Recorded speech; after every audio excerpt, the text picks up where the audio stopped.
Good morning everyone. This is our social science class for class 8. This is the part 6 of your chapter 10, that is law and social justice. So we already started. I told you the meaning of law and social justice. Why is it necessary? Then the Bhopal gas tragedy. After it, what are the effects and what is workers' worth? Now we are starting with, that is our new topic on new laws to protect environment. So what are the new laws to protect the environment?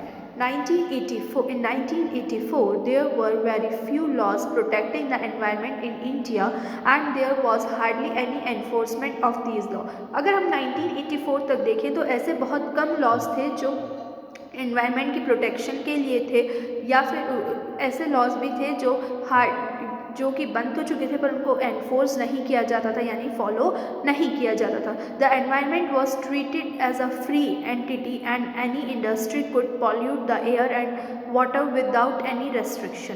अगर हम इस environment को देखें तो ये बिल्कुल free होता था पॉल्यूशन से पहले, जबकि कोई भी इंडस्ट्री नहीं थी, और इंडस्ट्रीज जैसे जैसे आती गई पॉल्यूशन बढ़ता गया और वाटर पे भी कोई रेस्ट्रिक्शन नहीं थी. Whether it was our rivers, air, groundwater, the environment was being polluted and the health of people disgraced. लेकिन अगर हम देखें तो हमारा जितना भी एनवायरनमेंट है, चाहे वो रिवर है, एयर है, ग्राउंड वाटर है, सब कब पॉल्यूट हुआ है? जब से इंडस्ट्रीज आई हैं, और जैसे ही वो पॉल्यूट होना शुरू हुआ, जो ह्यूमन की हेल्थ थी उसको भी इफेक्ट आने लगा. Thus, not only was a UC a beneficiary of lower safety standard, it didn't have to spend any money to clean up the pollution. In the USA, this is necessary part of the production process. अगर हम UC company का देखें तो उसने कभी भी ना तो कोई सेफ्टी मेजर लिया, तो सेफ्टी बहुत कम थी वहाँ पे, और उन लोगों ने जो पॉल्यूशन किया उसको भी क्लीन करने के लिए कभी मनी इन्वेस्टमेंट नहीं किया. जबकि अगर वही कंपनी यूएसए में होती तो ये एक इम्पॉर्टेंट पार्ट है कि आपने जो भी पोल्यूशन करा है उसको क्लीन करना ही होगा. The Bhopal disaster brought the issue of environment to forefront. जबकि भोपाल डिजास्टर का जो इशू था वो सभी के सामने है. Several thousands of persons who were not associated with the factory in any way were greatly affected. जो लोग फैक्ट्री से बिल्कुल भी एसोसिएटेड नहीं थे, मतलब संबंधित नहीं थे, वो भी इसमें बेवजह की इफेक्ट में आ गए. Because the poisonous gases leaked from the plant. क्यों? क्योंकि पॉइजनस गैसेज जो प्लांट से निकली थी वो बहुत जगहों तक फैल गई थी. This made people realize that the existing laws through week only covered the individual worker and not persons who might be injured due to industrial accident. और इसीलिए ये रियलाइज़ किया गया कि जितने भी लॉज हैं वो बहुत वीक है, क्योंकि उसको कोई भी फॉलो नहीं कर रहा, और हर इंडिविजुअल वर्कर और चाहे कोई भी पर्सन हो उसको इस इंडस्ट्री से रिलेटेड इंजरी हुई थी.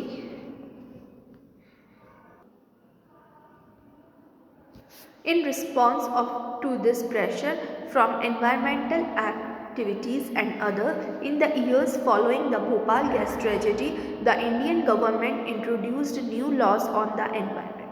और इस भोपाल गैस ट्रेजेडी के बाद इंडिया गवर्नमेंट ने अदर लॉज को एनफोर्स करा, यानी कि इम्प्लीमेंट कर दिया. Henceforth the polluter was to be held accountable for the damage done to the environment. और इसके बाद लॉ था कि कोई भी इंडस्ट्री जितना भी पोल्यूशन करेगी उसे उसका सब कुछ अकाउंट शो करना पड़ेगा, मतलब उसका लेखा जोखा. The environment is something that people over generations will share. और इसीलिए क्योंकि एक एनवायरनमेंट ऐसी चीज़ है जो हमेशा रहना है, लोगों को जनरेशंस चेंज हो जाती हैं लेकिन एनवायरनमेंट सेम है, and it could not be destroyed merrily by the industrial development. और इसलिए जितना भी एनवायरनमेंट है वो इंडस्ट्रियल डेवलपमेंट से उसका नुकसान नहीं होना चाहिए. The courts also gave a number of judgments upholding the right to a healthy environment as instructed to the fundamental right to life.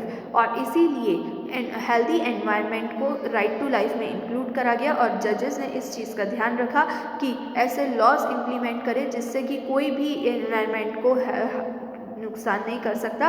क्यों? क्योंकि एनवायरनमेंट जो है वो भी healthy environment right to life में इंक्लूड किया गया. In Subhash Kumar versus State of Bihar 1991, the Supreme Court held that the right to life is a fundamental right under the Article 21 of a constitution and includes the right to the enjoyment of pollution-free water and air for full enjoyment of life। और article 21 में that right to life को बोला गया कि एक fundamental right है, मतलब important right है। इसमें हेल्दी एनवायरनमेंट भी इंक्लूड होता है और जो कि पॉल्यूशन फ्री वाटर और एयर दोनों का ही ध्यान रखना ज़रूरी है। The government is responsible for setting up laws and procedures, इसलिए गवर्नमेंट ने ऐसे बहुत सारी सेटिंग की कि लॉ और ऐसे प्रोसीजर्स बनाए कि जिससे पॉल्यूशन को चेक किया जा सके, that can check pollution, clean rivers and introduce heavy fines for those who pollute. यानी कि गवर्नमेंट ने बहुत सारे ऐसे प्रोसीजर्स और लॉ बनाए, नियम कायदे बनाए कि जिससे जो कि एक तो रिवर्स का और मतलब वाटर का और एयर का पॉल्यूशन चेक किया जा सके और जो पॉल्यूशन कर रहा है उस पर फाइन भी लगाया जाएगा। Environment as a public facility, हम ये कैसे कह सकते हैं कि एनवायरनमेंट जो है पब्लिक फैसिलिटी है? क्यों? क्योंकि एनवायरनमेंट हमारा जितना भी है वो पब्लिक फैसिलिटी में इसलिए इंक्लूड होता है क्योंकि एनवायरनमेंट सेम है और जो भी एनवायरनमेंट है वो सबके लिए है। अगर पॉल्यूशन होगा तो केवल इफेक्ट उसको नहीं होगा जिसने पॉल्यूशन किया है, सबको इफेक्ट होगा, इसलिए एनवायरनमेंट को एज अ पब्लिक फैसिलिटी बोला गया है। In the recent years, while the courts have come out with the strong orders on environmental issues, these have sometimes affected people's livelihoods adversely।